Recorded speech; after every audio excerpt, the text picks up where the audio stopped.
बिस्मिल्लाहिर्रहमानिर्रहीम। अस्सलाम वालेकुम। कैसे हैं आप सब? उम्मीद करती हूँ सब खैरियत से होंगे।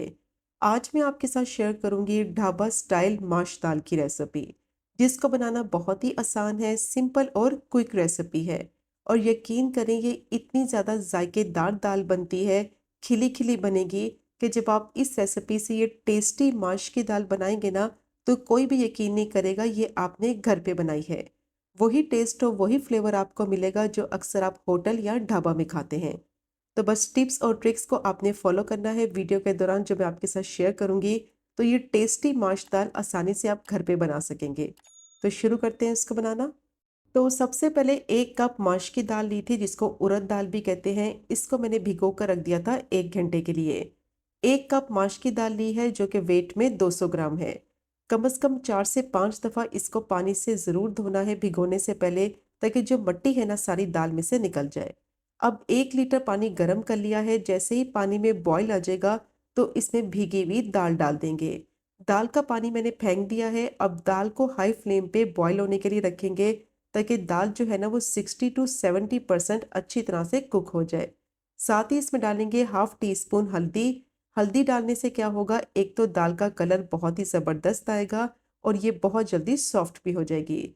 अब हल्दी को मैंने दाल में अच्छी तरह से मिक्स कर लिया है। फ्लेम को मीडियम टू हाई रखेंगे और हाई फ्लेम पे इसको थोड़ी देर के लिए पकने देंगे। जैसे ही दाल पकने लगेगी ना तो इसके ऊपर इस तरह से झाग आने लगेगी। तो चम्मच की मदद से ना ये सारी झाग ऊपर से निकाल लेंगे।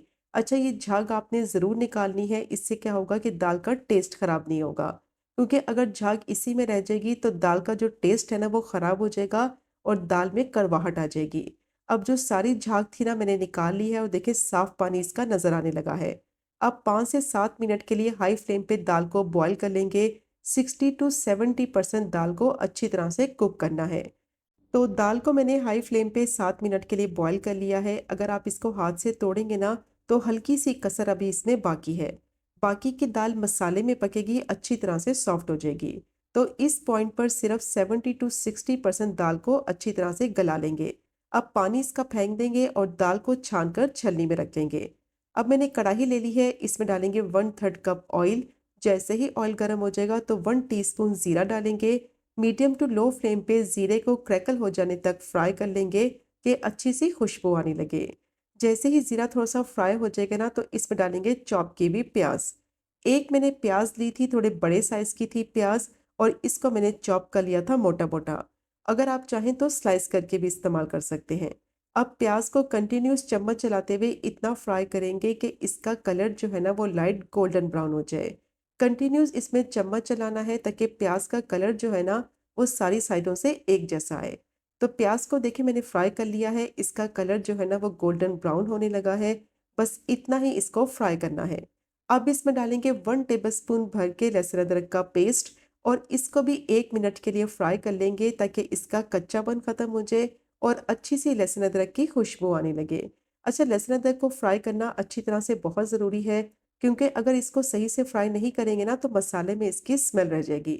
अब जैसे ही लहसुन अदरक फ्राई हो जाएगा तो इसमें डालेंगे टोमेटो प्यूरी। 2 मीडियम साइज के टमाटर को ब्लेंड करके प्यूरी बना ली थी। अच्छा, टमाटर को जब ब्लेंड करेंगे ना तो उसमें पानी नहीं डालना है। टमाटर में काफ़ी पानी होता है, तो जो इसका अपना पानी होगा ना उसी में इसको ब्लेंड करना है।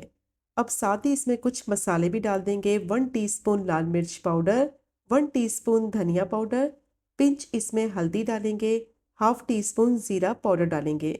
अच्छी तरह से मसालों की भुनाई करेंगे मीडियम टू हाई फ्लेम पे कि इनका कच्चापन खत्म हो जाए और जो टमाटर का पानी है ना वो भी सारा खुश्क हो जाए, ऑयल इसका सेपरेट हो जाए। तो देखिए मसाले को मैंने अच्छी तरह से भून लिया है, कम से कम 7 से 8 मिनट के लिए। ऑयल इसका कंप्लीटली सेपरेट हो गया है। मसाले की लुक चेक करें कितनी अच्छी तरह से मैंने इसकी भुनाई की है। अब इसमें डालेंगे 3 टेबलस्पून दही। और दही डालने से पहले या तो फ्लेम को बंद कर दें या बिल्कुल लो कर दें, ताकि दही की फुटकियां ना बने और ये मसाले में अच्छी तरह से मिक्स हो जाए। तो बस हल्के हाथों से दही को अच्छी तरह से मसाले में मिक्स करेंगे। तो इस पॉइंट पर फ्लेम को बिल्कुल लो कर दिया है मैंने। अब जैसे ही दही मिक्स हो जाएगा ना तो फ्लेम को हाई कर देंगे और दोबारा से मसाले की भुनाई करेंगे कि दही जो डाला है उसका पानी भी खुश्क हो जाए, ऑयल इसका सेपरेट हो जाए। दाल में जो जायका आएगा ना वो मसाले से ही आएगा, तो इसलिए मसाले की जो भुनाई है ना वो अच्छी तरह से करनी है। तो बेहतरीन देखिए मसाले को मैंने भून लिया है, बहुत ही ज़बरदस्त दानेदार इसका टेक्सचर हो गया है, ऑयल भी इसका सेपरेट हो गया है और जो दही का पानी था वो भी सारा खुश्क हो गया है। कम से कम 7 से 8 मिनट के लिए हाई फ्लेम पे मसाले को अच्छी तरह से भून लिया है। अब इसमें डालेंगे बॉयल की हुई माश की दाल और दाल का टेक्सचर आप देखें कितना खिला खिला है, बिल्कुल भी दाल आपस में चिपकी हुई नहीं है। तो 60 टू 70% तक दाल को बॉयल कर लेंगे, इससे ज़्यादा आपने इसको बॉयल नहीं करना है, वरना जब ये मसाले में पकेगी ना तो नरम हो जाएगी। अब इस पॉइंट पर इसमें डालेंगे 1 टीस्पून नमक या फिर आप अपने टेस्ट के हिसाब से डालें।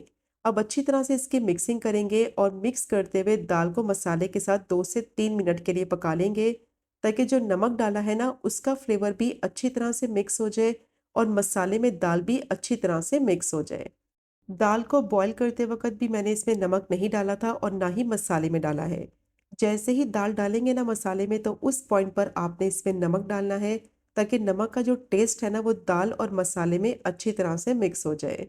अब इसमें डालेंगे पानी और पानी की क्वांटिटी उतनी डालेंगे कि इसका थोड़ा-सा मसाला भी बन जाए और दाल भी अच्छी तरह से गल जाए।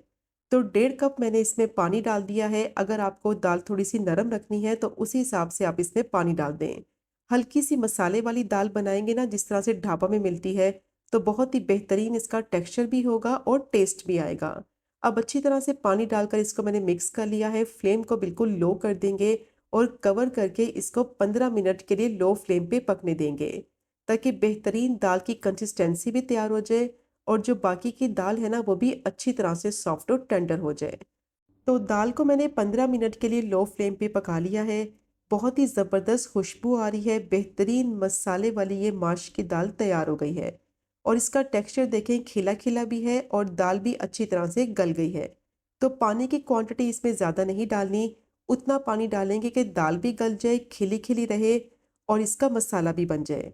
अब इसमें डालेंगे हाफ टी स्पून गरम मसाला पाउडर, 1 टीस्पून कसूरी मेथी डालेंगे और दोबारा से इसको मिक्स करते हुए हाई फ्लेम पे 2 से 3 मिनट के लिए पका लेंगे, ताकि दोनों चीज़ों का जो फ्लेवर है ना वो दाल में अच्छी तरह से मिक्स हो जाए। तो बहुत ही बेहतरीन ढाबा स्टाइल ये माश की दाल बनती है कि अगर आप इसको बनाएंगे ना उंगलियां चाटते रह जाएंगे। अब लास्ट में इसमें डालेंगे बारीक चॉप की हुई हरी मिर्च, बारीक कटे हुए अदरक के स्लाइसेस और बारीक चॉप किया हुआ हरा धनिया हस्बे ज़रूरत, और बस 2 से 3 मिनट के लिए मिक्स करते हुए पका लेंगे, ताकि तीनों चीज़ों का फ्लेवर अच्छी तरह से दाल में मिक्स हो जाए। तो मस्ट ट्राई कीजिएगा ये टेस्टी ढाबा स्टाइल माश दाल की रेसिपी को, कि अगर आपने एक दफ़ा बना ली ना तो घर वाले बार बार इस दाल की फरमाइश करेंगे। फ्लेम को बंद करेंगे और अब इसको सर्व करते हैं। तो ये चेक करें टेस्टी माश दाल की फाइनल लुक। खिली खिली दाल है, सॉफ्ट टेंडर बनेगी और बहुत ही मज़ेदार चटपटी मसाले वाली बनेगी। मस्ट ट्राई कीजिएगा ये टेस्टी दाल की रेसिपी को, और अगर आपको आज की वीडियो पसंद आए, रेसिपी पसंद आए, चैनल को सब्सक्राइब करें, वीडियो को लाइक करें और शेयर करें। इंशाल्लाह मिलेंगे अगले कुकिंग व्लॉग में फिर एक नए रेसिपी के साथ। तब तक मुझे अपनी ख़ास दुआ में याद रखें। अल्लाह हाफ़िज़।